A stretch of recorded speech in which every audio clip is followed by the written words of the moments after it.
Halo Sobat Pendapat Masyarakat, sebelum kalian nonton jangan lupa di like, komen, share dan subscribe, agar tidak ketinggalan video terbarunya. Terima kasih.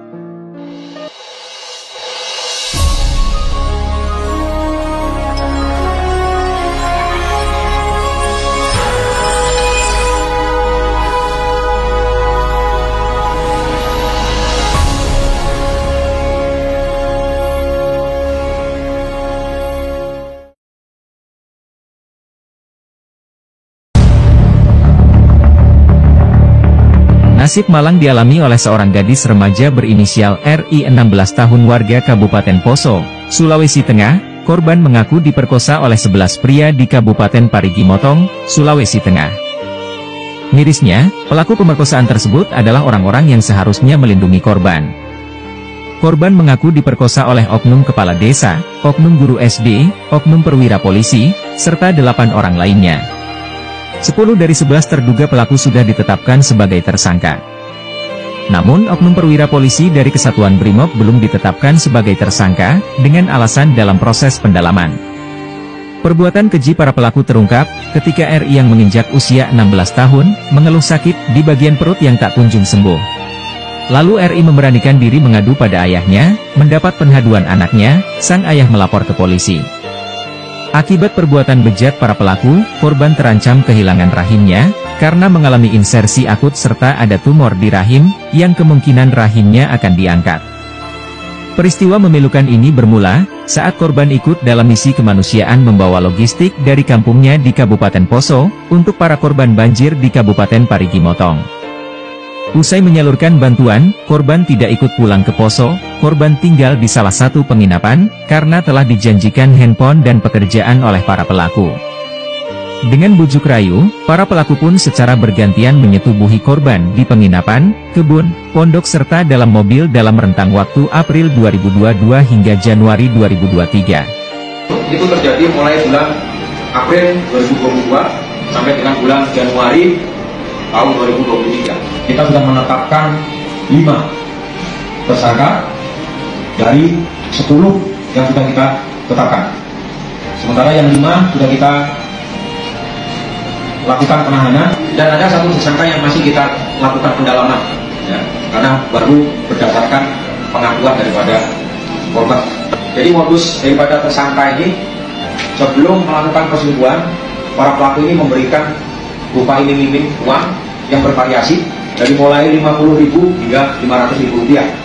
Dan juga pelaku ada juga yang memberikan makanan, pakaian, serta juga pernah memberikan handphone kepada korban.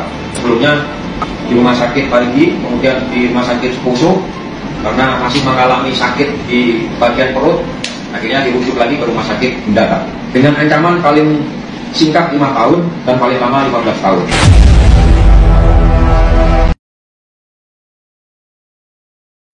Gila ya guys, anak umur 11 tahun diperkaos oleh, speechless saya, sama kades, sama oknum kades ya, sama oknum polisi, sama oknum guru. Gila, sampai terancam rahimnya akan diangkat. Itu gimana ceritanya gitu loh. Dan orang tua si korban ini tidak mau berdamai. Benar, saya setuju, jangan berdamai, jangan dikasih iming-iming. Malah katanya si kades itu mau ngawinin tuh anak. Enak aja, enak di dia, nggak enak di anak ini gitu loh. Gimana kondisi psikologisnya nanti menjalani kehidupan dengan kamu yang sudah memperkaosnya? Aneh ya. Jangan dong, ya ampun. Kalau sampai ini terjadi dan tidak diproses hukum, saya akan turun tangan. Lihat aja, saya akan kawal kasus ini. Ini gila ini sih bener. Tidak ada pri kemanusiaan. Orang-orang bejat yang harusnya membantu anak kecil ini. Ini anak kecil umur 11 tahun loh. Gila, masih di bawah umur loh. Ini double ini hukumannya. Jadi saya sarankan ya, jangan sampai anak ini dibiarkan begitu saja. Tolong ada perlindungan secara hukum maupun secara psikologis. harus ada pendampingan, karena ini bahaya kalau sampai dibiarkan begitu saja. Karena yang tadi saya lihat itu anak ini memang kurang berada ya, artinya dalam sisi hal yang lain mungkin banyak sekali kekurangannya gitu ya guys. Jadi saya mohon dukungan kalian semua para netizen untuk meng-up kasus ini agar diproses oleh hukum yang sebenar-benarnya. Jangan sampai lolos nih orang-orang nih, oknum-oknum ini nih. Jadi apa ya, orang sudah gelap mata atau sudah tidak ada moralnya gitu ya, kok bisa gitu. Aduh ampun, speechless saya. Pokoknya untuk keluarga korban, saya mohon kuatkan hatinya dan tetap harus jangan mau diiming-iming, tetap proses, jangan sampai ada permohonan maaf atau apapun itu, damai dan sebagainya. Pokoknya proses jalur hukum dan dihukum tuh sebesar-besarnya. Gedek ya enggak sih? Janganlah kayak begitu. Jadi ini tuh gak habis pikir ya, bisa-bisanya dia masih minta damai, bisa-bisanya dia pikir untuk pengen ngawinin si korbannya, udah dia mohon maaf, ini itu lo udah ngelakuin tindakan kriminal dan kejahatan. Ini tuh ya, setan aja minder sama kelakuan dia dan 10 orang lainnya. Gimana gue tuh mau nanggepin gak emosi, gak marah-marah, gak kayak ya kayak gini gitu loh. Kayak orang tuh masih mikir tuh kayak hal sepele, halah cuman kayak gitu doang, gampang ntar gue kawinin deh. Kayak mirisnya berita kayak gini tuh berita hari-hari banget, ada aja yang kayak gini tiap hari. Laknat kalian semua ya, emang dasar bangsa. Orang kepala desa dan oknum anggota BRIMOB terlibat kasus pemerkosaan remaja 15 tahun. Kok bisa? Simak video ini sampai selesai apabila kalian ingin tahu cerita singkatnya. Jadi my friend, kejadian ini terungkap ketika kedua orang tua korban ini melapor ke pihak kepolisian. Yang mana setelah menerima laporan tersebut, pihak kepolisian langsung bertindak cepat. Setelah beberapa saat, pihak kepolisian berhasil menangkap 11 pelaku yang saat ini sudah ditetapkan menjadi tersangka.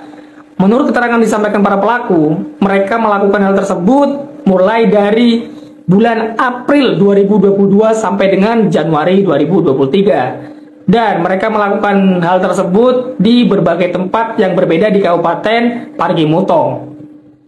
Setelah itu, mengejutkannya lagi, bahwasanya salah dua di antara para pelaku ini adalah seorang kepala desa dan oknum anggota BRIMOB.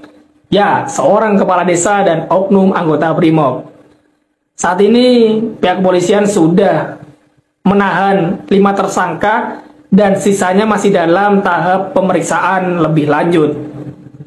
Sementara itu untuk si korban ini, dia saat ini mengalami trauma dan dirawat di salah satu rumah sakit di kota Palu. Jadi, bagaimana menurut tanggapan kalian, my friendku?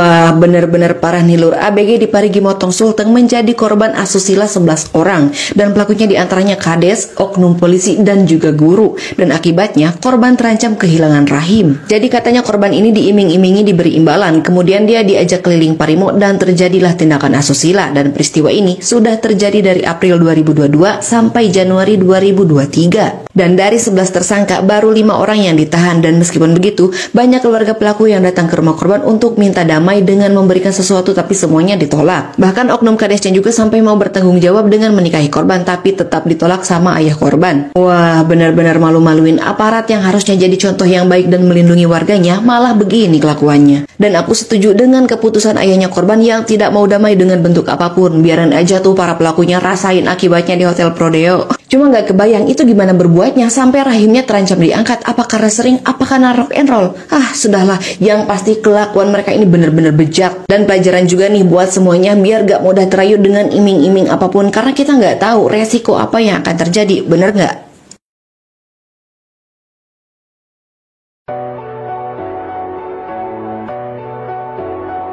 Gadis ABG menjadi korban pemerkosaan. Gak tanggung-tanggung pelakunya 11 orang. Kejadian di Kabupaten Parigi Mauto. Umur masih 15 udah dijajah otong. Kebangetan si emang akhlaknya di mana? Dua pelaku oknum brimob dan kepala desa. Korban dapat tawaran kerjaan dari gurunya. Diajak ketemuan oleh para tersangka. Sebelum jalankan aksi korban dibuat mabuk. Para tersangka kayaknya otaknya dari bubuk. Akibatnya korban harus dioperasi akad rahim. Diperkosa 11 orang ini gak main-main.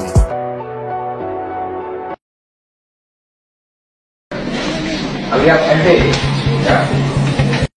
Gadis 16 tahun diperkosa 11 orang. Di antaranya ada oknum polisi, oknum guru, dan oknum kades. Saya sangat prihatin. Dalam kasus ini saya mau berpesan kepada adik-adik remaja atau adik-adik perempuan. Selalulah berhati-hati dalam bergaul dengan siapapun. Tidak menjamin bahwa oknum polisi itu mampu mengayomi masyarakatnya. Tidak menjamin bahwa guru itu mampu mendidik siswanya. Tidak menjamin bahwa pemimpin atau pejabat atau kades itu mampu memimpin masyarakatnya. Jadi selalulah berhati-hati dalam bergaul dengan siapapun. Jangan mudah percaya dan selalu waspada dengan lingkungan sekitar yang belum adik-adik kenal. Semoga hal ini tidak terjadi lagi dan tidak menimpa pada siapapun. Kita semua sangat prihatin. Ada mana? Alias MT, ya.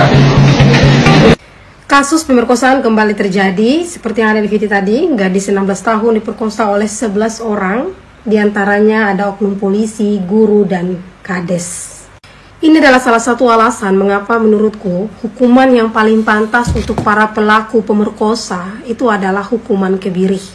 Dan satu lagi, tidak ada istilah restoratif of justice, perdamaian dalam kasus pemerkosaan. Ya karena para pelaku pemerkosa ini nggak punya rasa kemanusiaan.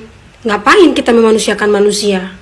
Kalau saja hukuman pidana penjara tidak mampu menjerahkan para pelaku pemerkosa ini, ya seharusnya hukum bisa memberikan hukuman yang sangat-sangat menjerahkan dan membuat para pelaku pemerkosa atau para orang-orang yang ingin melakukan pemerkosaan itu berpikir sebanyak-banyaknya sebelum melakukan perbuatan itu.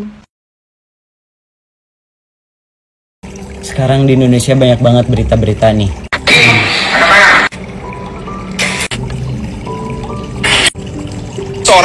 Selang beberapa hari Dan masih banyak lagi beberapa berita tentang kekerasan seorang kakak sama adiknya, seorang guru SD sama muridnya, seorang pimpinan pesantren, bahkan tadi juga di berita ya, sama beberapa belasan santriwati katanya biar dapat karomah naon bodoh karomah. Ya bisa dibilang beberapa generasi muda di Indonesia, generasi penerus Indonesia, beberapa persen anak-anak mudanya itu udah pada rusak masa mudanya. Mungkin ya ada juga banyak malah ya anak-anak muda yang berprestasi, berkarya di Indonesia tuh banyak banget, tapi dari kacamata sebelah ternyata banyak juga anak-anak muda yang seharusnya menemukan karyanya, menemukan prestasinya, mempersiapkan masa mudanya, tapi ternyata udah rusak di masa mudanya. Karena itu tadi buang-buang waktu, pacaran atau enggak jadi korban seksual atau apalah gitulah ya. Kenapa sih di Indonesia ini banyak banget pemuda-pemuda atau enggak berita-berita tentang ya kekerasan, pergaulan bebas atau apalah gitulah. Nah di sini aku bakal bahas kenapa bisa terjadi seperti ini. Percaya nggak percaya, salah satu faktor terbesar awalnya itu salah satunya itu dari tontonan yang kita tonton, Kan tontonan itu mempengaruhi pola pikir kita guys, dan mempengaruhi perilaku kita. Itu gimana tontonan yang kita tonton. Kalau misalkan banyak mengkonsumsi tontonan yang jelek, itu berpengaruh kepada diri kita. Nah sekarang akses internet tuh udah gampang banget, serba mudah, mau nyari apapun gampang banget. Sekarang anak-anak kecil, anak-anak remaja atau dewasa atau bahkan bapak-bapak mungkin ya, itu beberapa persen kebanyakan pasti udah pernah mengkonsumsi film atau enggak video book atau enggak porn. Yang kayak gitulah intinya. Itu kan kalau misalkan lama-lama mengkonsumsi seperti itu kan merusak diri. Kalau misalkan dirinya rusak juga masa depannya. Atau dari sosial media misalnya, banyak yang joget-joget nih atau enggak goyang-goyang gitu ya. Atau enggak pasutri nih yang baru nikah, reaksi suaminya enggak pakai baju, reaksi istrinya di depan suaminya enggak pakai baju atau apalah gitulah. Itu mungkin awalnya have fun doang, bercanda-bercanda doang, seru-seruan doang. Tapi kan yang nonton beda-beda pandangan. Mungkin yang nonton gampang terangsang gitu ya, gampang terangsang, gampang nafsunya bergejolak, akhirnya terangsang pindah ke aplikasi lain, nonton hal yang bermanfaat, ngerusak dia. Ya seharusnya dia juga gak boleh nonton gitu ya, tapi ya gara-gara ada video ini. Jadi yuk teman-teman kurangin nonton video yang gitu, film-film yang gitu ya. Kalau bisa kurangin, ini juga demi masa depan kita dan juga masa depan Indonesia. Kalau misalkan generasi mudanya banyak yang rusak, gimana nanti negara kita? Bahkan Allah juga udah ngejelasin dalam surah An-Nur kalau nggak salah ayat 30 dan 31, kata Allah tuh udah ngasih kode, jaga pandangan kalian wahai hambaku. Kalau misalkan kita gak jaga pandangan, maka akan rusak nanti ke masa depan kita. Seperti itulah ya. Wallahualam bishawab, semoga bermanfaat ya. Yuk kurangin nonton film. Kamu lah ke dalam udah sebentar lagi.